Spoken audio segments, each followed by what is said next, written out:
Pozdravljeni, dragi otroci! Dobrodošli v mojem knjižnem kotičku. Današnjo pravljico z naslovom Obuti maček zagotovo že poznate, kaj ne? Predlagam, da se udobno namestimo in prisluhnemo dogodivščinam pravljičnega junaka v klasični pravljici Obuti maček.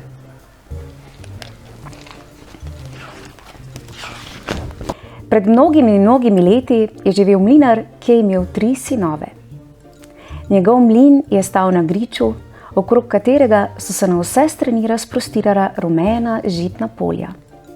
Vetrovi, ki so kar naprej pihali tod, pa so skrbeli za to, da vetrnice in kamni tega mlina nikoli niso mirovali. Leta so minevala skupaj z vetrovi ob tem mlinu, kjer je teklo življenje mirno in spokojno. Ljudem v njem ni primanjkovalo ne jedače, ne pijače. Kaj bi si torej še mnogi želeli? Nekega dne pa je mlinar zbolel. Čuteč, da se mu bliža zadnja ura, je poklical svoje sinove in jim rekel: Poslušajte me, otroci moji, kaj vam povem. Zelo sem star in čutim, da se bliža trenutek naše ločitve. Toda vi ste že odrasli in prepričan sem, da se boste znašli na tem svetu tudi brez mene. Zato mi ni težko umreti. Hudo mi je samo, da vam nimam kaj prida zapustiti. Ob ločitvi lahko izročimo vaše roke samo 3 stvari. Ker pa se nobene ne da razdeliti v 3 enake dele, se boste morali zadovoljiti s tistim, kar vam pripada. In mlinar je zapustil najstarejšemu sinu mlin. Srednjemu je dal osla, najmlajšemu pa velikega sivega mačka. Potem se je starec poslovil od sinov in umrl. Oba starejša sinova sta bila zadovoljna s svojim deležem, samo najmlajši ni vedel, kaj početi s svojim mačkom. Lahko mojima bratoma, je začel tarnati, pogledujoč na svojega mačkona. Njima ne grozi ne beda, ne lakota. Toda kaj bom počel jaz, nesrečnež, s teboj, sivi mišelovec, razen da te zakoljem in si naredim iz tvoje kože kučmo. Ne bodi žalosten, dragi moj gospodar, je spregovoril maček v veliko začudenje svojega gospodarja. Marveč glej, da mi priskrbiš škornje, plašč, klobuk s perjanico in lovsko torbo, potem pa te napravim srečnega in bogatega. Vem, da si star prefriganec, je smeje se odgovoril mlinarjev sin. To najbolj zgovorno dokazuje množica miši in podgan, ki so ti prišle doslej v kremplje. Zato ti zaupam in pripravljen sem izpolniti tvojo željo. Kdo ve, morda se bo še vse obrnilo k dobremu. In mlinarjev sin je povezal svoje borne prihranke v culo in se z mačkom napotil k krojaču. Prosil ga je, naj naredi za njegovega prijatelja lep plašč. Krojač je privolil, nemalo pa se je začudil, ko mu je mlinarjev sin predstavil svojega 4-nogega prijatelja. Čeprav krojač še svoj živi dan ni šival za mačkone, se je hitro lotil dela, ker čudni naročnik ni vprašal za ceno. Lahko kar počakate, je rekel mlinarjevemu sinu, ker bo tako majhen plašč kaj hitro narejen. S plaščem čez roko se je mlinarjev sin potem napotil k klobučarju, kjer se je ponovilo vse tako, kakor pri krojaču. Od tam je mlinarjev sin s plaščem in klobukom, okrašenim z dolgo perjanico, krenil k čevljarju, ki se tudi ni mogel dovolj načuditi čudni naročnikovi zahtevi, nazadnje pa se je le lotil dela in se šil za mačka krasne visoke škornje iz črnega safijana.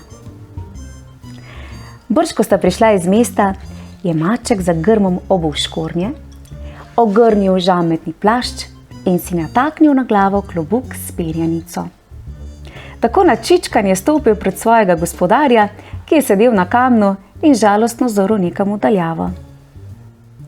Maček se ga je rahlo dotaknil s taco in rekel: Kaj praviš, gospodar, kakšen sem videti v tej obleki?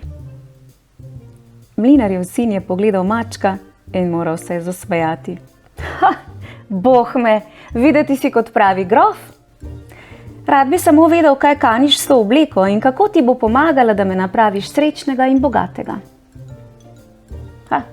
Prepusti to meni, je rekel maček mirno, potlej pa je vrgel lovsko torbo čez ramo in namahnil na bližnjo gozdno jaso. Potem, ko si jo ogledal, je rekel: tu je pripraven kraj, kjer nastavim past in plen mi ne uide. Potlej je položil torbo na travo, razširil njeno odprtino z vrbovo vejico in položil v torbo prgišče žita. Končno se je skril za bližnje drevo in čakal. Ni trajalo dolgo, že so priskakljale 3 rebice in videč žitna zrna so jih začele zobati, pri tem pa so čedalje globlje lezle v torbo. Tedaj je maček planil izza drevesa, zadavil vse 3 rebice, jih stlačil v torbo, si jo oprtal na rame in jo mahnil naravnost na kraljevi dvor. Tam je zahteval, naj ga pusti pred kralja, češ da prinaša v torbi poslastice za vzvišeno dvorno mizo. Čeprav je imel kralj važne opravke, je imel za takšne obiske zmeraj dovolj prostega časa. Zato je ukazal, naj prišleca takoj pusti preden in sprejel ga je zelo ljubeznivo. Ko se je maček v škornjih bližal kraljevemu prestolu, se je globoko priklonil, obrisal pri tem s perjenico svojega klobuka marmor na tla pred seboj in rekel: veliki kralj, moj gospodar, grof Karabas, mi je naročil, naj izročim vašemu veličanstvu v znak njegovega spoštovanja nekaj odbranih primerov pernate divjadi iz njegovega bogatega lovišča. Potem je odvezal torbo in vzel iz nje 3 rebice. Kralj, vesel tako nepričakovano osvežitve svoje mize, je takoj poklical kuharja in mu izročil dragoceno darilo, potem pa je naročil služabnikom, naj pospremijo mačka v kraljevo zakladnico in mu napolnijo torbo s toliko cekini, kolikor jih lahko odnese. Ob slovesu se je kralj milostno obrnil na mačka z naslednjimi besedami: sporoči svojemu gospodarju moj pozdrav in zahvalo za darilo, ki me je prijetno presenetilo. S torbo polno cekinov iz čistega zlata se je maček vrnil k mlinarjevemu sinu.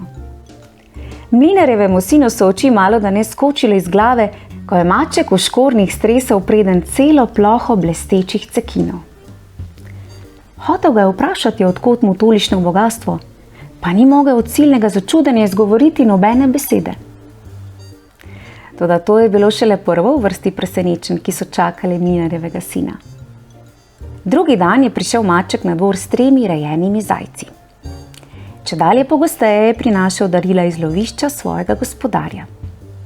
Ob neki priložnosti je maček v škornjih izvedel, da se kralj dogovarja s princeso, svojo hčerjo, da bi se odpeljala v kočiji na sprehod po okolici. Tako je sklenil izkoristiti to priložnost. Na vso moč je pohitel k svojemu gospodarju in zaklical: gospodar, če me hočeš ubogati, vedi, da ti sreča ne uide.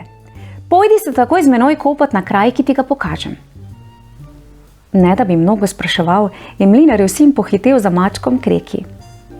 V tem, ko se je kopal na kraju, ki mu ga je pokazal maček, je prispela kraljeva kočija, v katero sta bila vprežena 2 krasna konja v zlati opravi. V naslednjem trenutku je maček kriknil na ves glas: pomagajte, pomagajte, milostljivi grof Karabas bo utonil. Zdaj je začel tudi mlinarjev sin klicati na pomoč in kliniti, da mu teče voda v grlo, pri čemer je kdaj pa kdaj tudi izginil pod vodo, tako da so mu molele iz nje samo roke, s katerimi je obupno krilil. In ko je kralj slišal klice na pomoč, je ustavil kočijo in pomolil glavo iz nje. Grof Karabas, je vzkliknil osuplo, da to ni tisti Karabas, ki nam je že večkrat poslal divjačino iz svojega lovišča. Pohitite, rešite ga.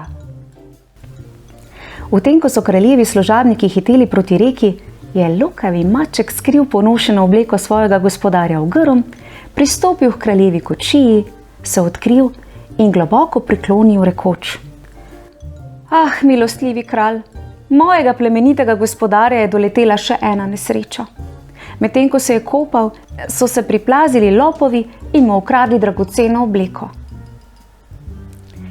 Ker se je vse to odigralo v bližini dvora, je kralj ukazal služabniku, naj izpreže konje iz kočije in se urno vrne na dvor, odkuder naj prinese iz kraljeve sobane najdragocenejšo obleko.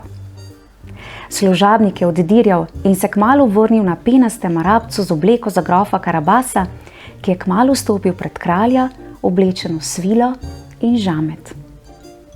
Kraljeva obleka mu je imenitno pristojala in ker je bil po vrhu visoke in vitke postave, je bil takoj všeč kraljični, ki je brž prišepnila očetu na uho, naj nemudoma povabi grofa Karabasa na kosilo, kar je kralj rade volje tudi storil.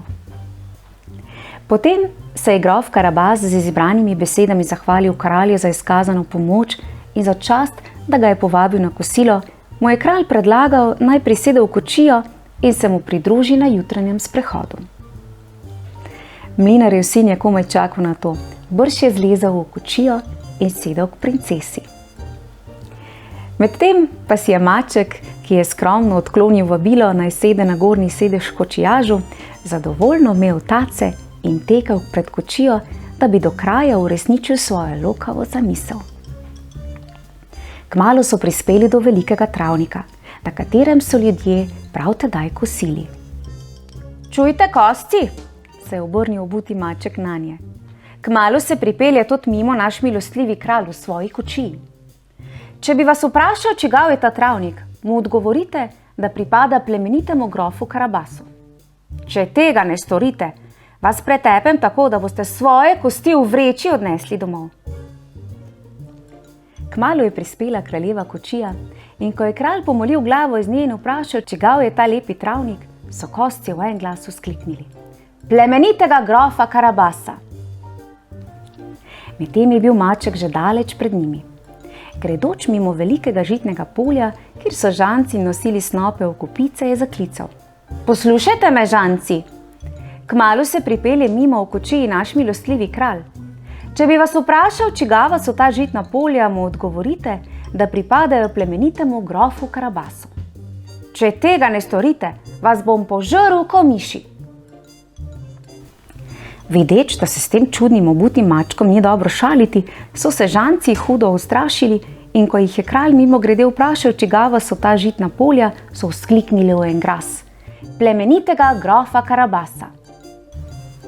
Kralj je zadovoljno pokimal z glavo in se odpeljal naprej. Medtem je maček, čigar delo še ni bilo končano, hitel proti velikemu gradu, mimo katerega naj bi se kmalu pripeljal kralj. Grad je pripadal zloglasnemu čarovniku.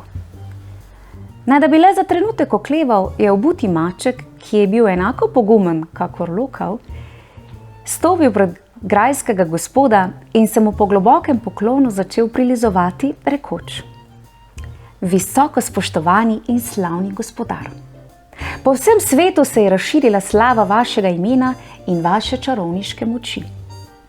Zato nisem mogel iti mimo vašega gradu, ne da bi vam izrazil iskreno občudovanje. Toda moja sreča bi bila še popolnejša, če bi se mogel na lastne oči prepričati o vaši čudodelni moči. Slišal sem namreč, da se lahko za šalo spremenite v katerokoli zver. Ali to drži? Ob pogledu na drznega pritepenca se je čarovnik razjezil, ko pa je slišal neznančeve laskave besede, ki so godile njegovemu slavohlepju, pa se je naposled povsem omehčal, molče vzel svojo čarobno palico, zamrmral nekakšne čarobne besede in v naslednjem trenutku je stal pred prestrašenim mačkom ogromen, strašen lev. Maček je ves iz sebe skočil za omaro, odkoder je hrabno brevsknil: imenitno, sijajno! Samo ne verjamem, da bi se z enako lahkoto lahko spremenili v kakšno majčkeno zverinico, na primer v miško. Ho, je rekel čarovnik prezirljivo, potem ko je spet privzel človeško podobo. Posmehuješ se mi? In ponovno je zamahnil s čarobno palico in v naslednjem trenutku se je njegovo telo začelo krčiti, bilo je čedalje manjše, dokler se ni naposled spremenilo v majčkeno, sivo miško. Ne da bi se le za hip obotavljal, je maček planil nanjo in jo slastno pohrustal. Kmalu se je kraljeva kočija ustavila pred krasnim gradom in še preden je kralj uspel vprašati mlinarjevega sina, čigav je ta prekrasni grad, je obuti maček stekel po marmornatih stopnicah, odprl vrata kraljeve kočije in se globoko priklonil rekoč: Dobrodošli v hiši milostljivega gospodarja grofa Karabasa. Ali smemo v imenu svojega gospodarja povabiti vaše visočanstvo in veličanstvo na skromno zakusko? Kralj je vabilo milostno sprejel in kmalu so vsi sedeli za bogato obloženo mizo, ko je bil čarovnik pripravil za svoje prijatelje. Kralj, ki se je čedalje bolj čudil grofovemu bogastvu, se ni mogel premagati, da ne bi grofu ponudil roko svoje hčerke in polovico kraljevine, na kar je mlinarjev sin komaj čakal. Nato je kralj vzdignil čašo in nazdravil mlademu paru, želeč mu mnogo sreče. Še isti dan je bila na kraljevem dvoru njuna poroka. In po kraljevi smrti je mlinarjev sin podedoval vso kraljevino in obuti maček je postal njegov prvi dvorni svetovalec. Ta visoki poklic pa ga ni motil, da je ne bi občasno mahnil na lov na miši ali podgane, ki jih je bilo na dvoru njegovega gospodarja zmeraj na pretek. Tale domišljijska pravljica je zgodba o uspehu v pravem pomenu besede, kaj ne? Zanimivo, kako je maček z vztrajnostjo in prebrisanostjo uspel uresničiti svoje sanje. Ali pa so to bile sanje njegovega gospodarja? Kdo bi vedel? Otroci, sledite svojim sanjam. Verjemite vanje in slej ko prej vas bo pot pripeljala tja, kamor si želite. Ne pozabite še pokukati v YouTube kanal Moj knjižni kotiček in prisluhnite še kakšni pravljici. Uživajte in se kmalu spet vidimo. Čau, čau!